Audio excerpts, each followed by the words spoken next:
అందరికీ నమస్కారం. నేను మీ దేవి. శాడిస్ట్ మొగుడు సీజన్ 2 26వ భాగం. రచయిత వనజ గారు. పర్సనల్ రూమ్‌లోకి వెళ్లి ఫేస్ వాష్ చేసుకొని కాసేపు అలా పడుకుంది. ఇంతకేమై ఉంటుంది? బాబుని తీసుకొచ్చేసారా? లేదంటే సీత ఏమైనా అడ్డుపడిందా? ఇక అది కాకపోతే ఏఆర్ ఏమైనా అని తలుచుకోగానే జ్వాలకి ముచ్చెమటలు పట్టేశాయి. అసలు ఈ వేస్ట్ ఫెలో ఇంత డబ్బులు తీసుకొని కూడా చెప్పిన పని కరెక్ట్‌గా చెయ్యరు. ఏంటి? నాకింకా ఏం అప్డేట్ ఇవ్వరేంటి? అని అనుకుంటూ టెన్షన్‌గా పర్సనల్ రూమ్‌లోనే ఉండిపోయింది జ్వాల. అటువైపు అభి ఎంత రూమ్ డోర్ బాధేస్తున్నా కూడా జ్వాలకి మాత్రం తను చేయించిన పని గురించే ఆలోచిస్తూ ఉండటంతో చెవికి అవేమీ ఎక్కడం లేదు.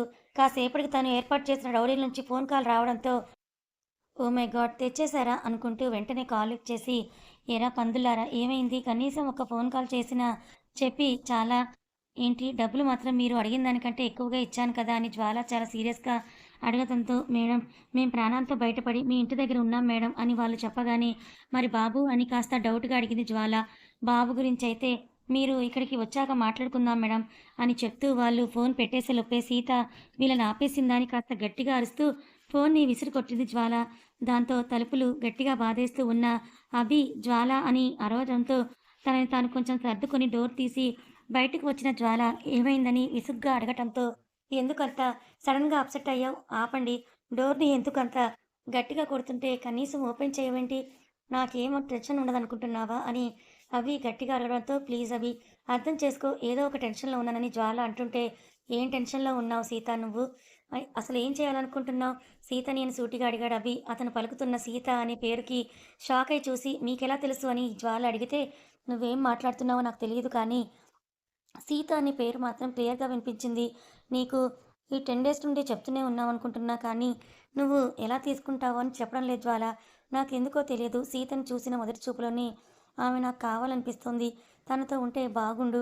నేను మొన్న మాల్‌కి వెళ్ళింది కూడా సీత కోసమే అని అభి చెప్తూ ఉంటే జ్వాల బుర్ర గిర్రున తిరిగినట్టుగా అయిపోయింది. నిజంగా అది జానకినా?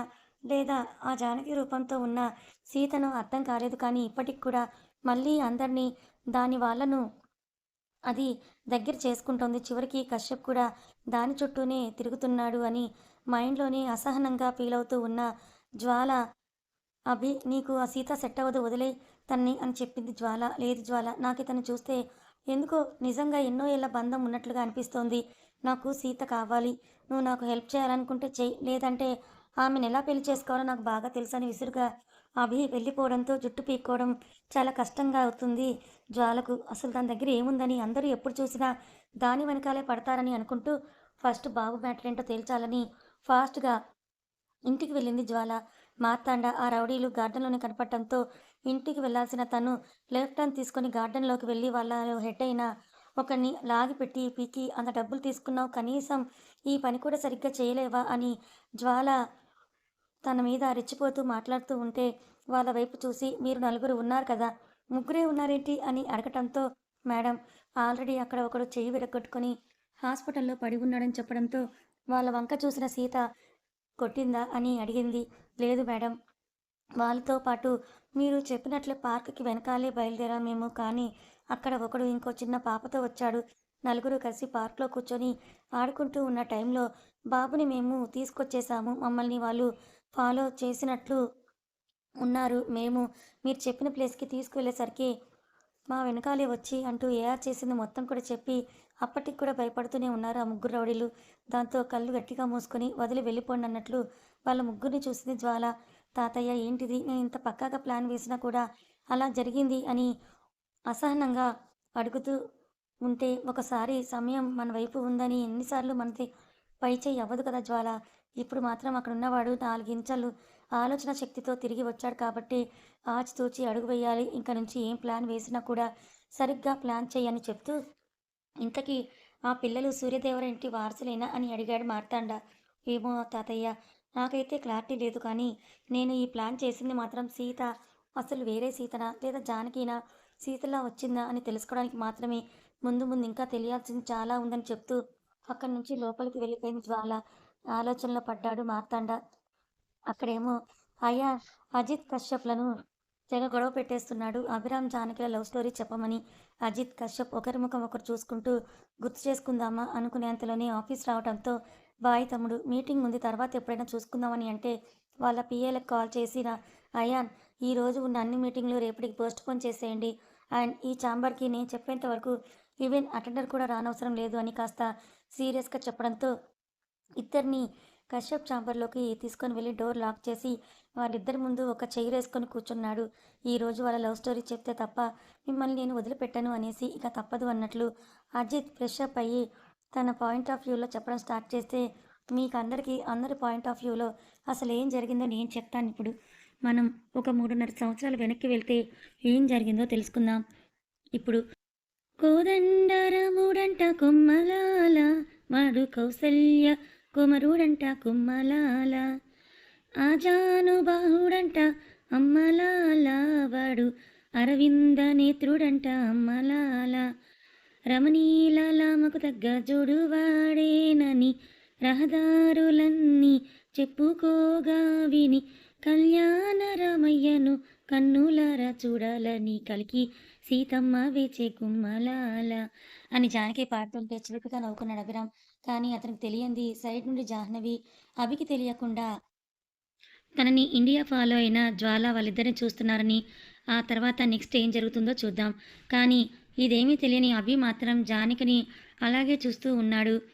ఈ అమ్మాయి ఇక్కడ యాహూ అని ఎగిరి గంతేద్దాం అనుకునే లోపే పక్కన అమ్మ నాన్న ఉండటంతో నువ్వు నేను ఇప్పుడు కొంచెం మంచిగా ఉండాలని అభి కశ్యప్ భుజాల మీద చేతులు వేసుకొని తెగ సిగ్గుపడిపోయాడు బాబు. ఇక సగం పాట కూడా అయిపోయాక అభి మరపులోని అలాగే కళ్ళు మూసుకొని ఉండిపోయాడు. కానీ స్వీట్ వాయిస్ ఆగిపోయాక కూడా 5 నిమిషాల వరకు కళ్ళు తెరవలేని అభి తెరిచాక చుట్టూ చూస్తే అక్కడ ఖాళీ మైకే ఉంటుంది తప్ప అక్కడ జానకి కనపడలేదు.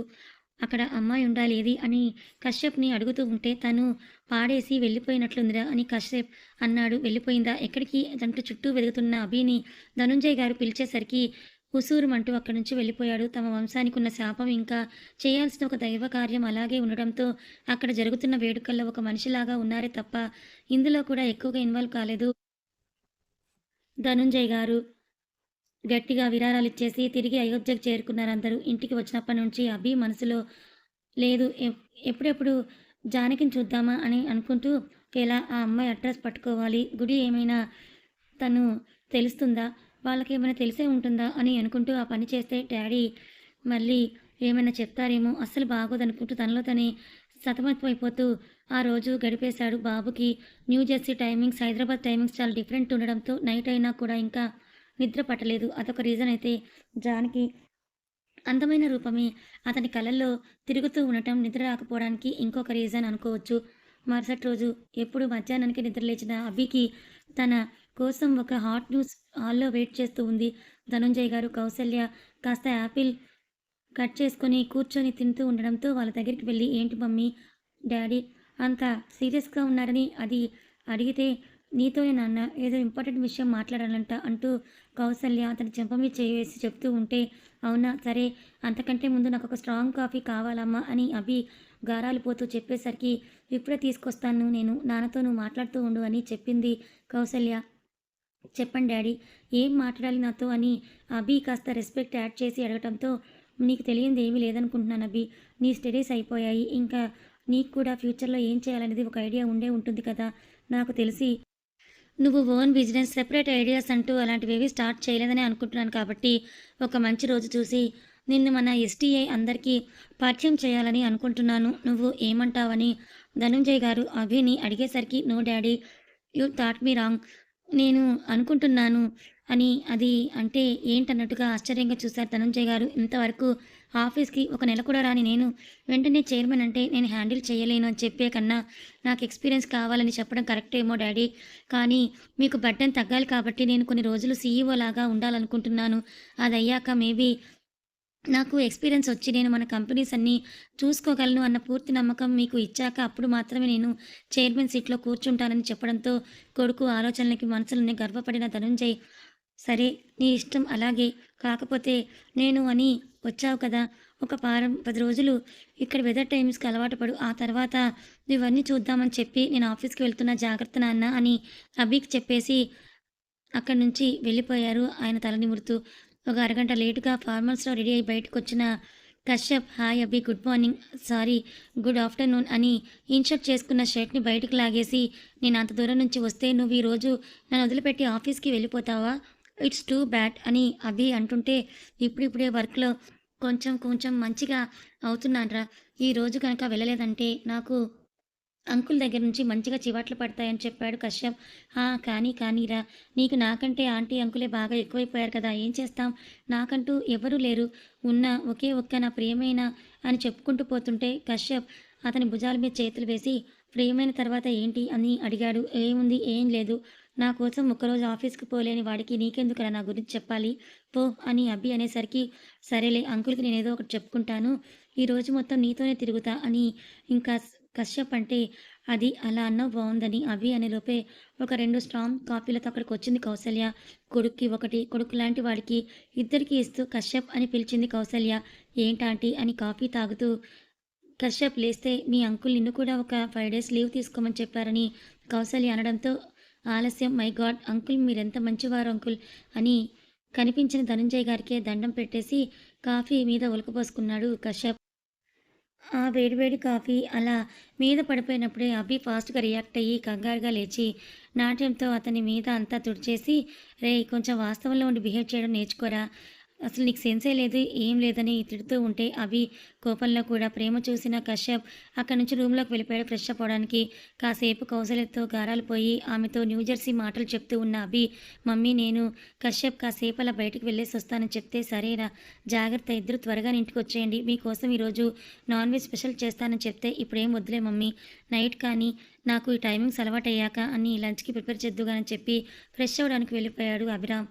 కశ్యప్ కూడా ఫార్మల్స్ నుండి క్యాజువల్స్లోకి మారిపోయాక బయటకొచ్చి వరుసగా ఉన్న 5-6 కార్ల నుండి ఒక కార్ తీసుకొని అభిరామ్ ఈరోజు నీకు సిటీ మొత్తం చూపిస్తానని చెప్తుంటే ఎప్పుడు కార్లోనేనా అక్కడ నాకు కార్లో తిరిగి తిరిగి చాలా బోర్ కొడుతుందిరా మనం బైక్లో వెళ్దాం పదా అని అభి అంటే కశ్యప్ ఏం మన దగ్గర ఏ బైకు లేదు కదా అని చెప్పాడు. ఏంటి బైక్ లేదా రే ఎలా ఉన్నావురా నువ్వు అని కూడా షాక్ అయిన అభి అడుగుతూ ఉంటే ఏముంది తమ 10th క్లాస్ అయిపోతే అంకుల్ పంపిస్తున్న కార్లు కాలేజ్కి వెళ్తున్నాను అలా స్టడీస్ కంప్లీట్ చేశాను అది కాలేజ్ అయిపోగానే అంకులే నాకు కార్ కొనిపించారు. ఇంక బైక్ కొనుక్కునే అంత అవసరం రాలేదు. అది కానీ డ్రైవింగ్ వచ్చు కాలేజీలో ఫ్రెండ్స్ దగ్గర నేర్చుకున్నానని కశ్యప్ చెప్తూ ఉంటే నువ్వేం చేస్తావో నాకు తెలీదు. నాకిప్పుడు అర్జెంటుగా బైక్ కావాలి. నేను బైక్‌లోనే హైదరాబాద్ రోడ్ల మీద అంతా కూడా తిరగాలి అని అభి పట్టిన పట్టు విడవకుండా మొండి పట్టుతో అలాగే కూర్చొని ఉంటాడు. కథ కొనసాగుతుంది. మరి మీరందరూ ఎంతగానో ఎదురు చూస్తున్న అభిరామ్ జానకిల లవ్ స్టోరీ వచ్చేసింది. మరి చూసి ఎంజాయ్ చేయండి.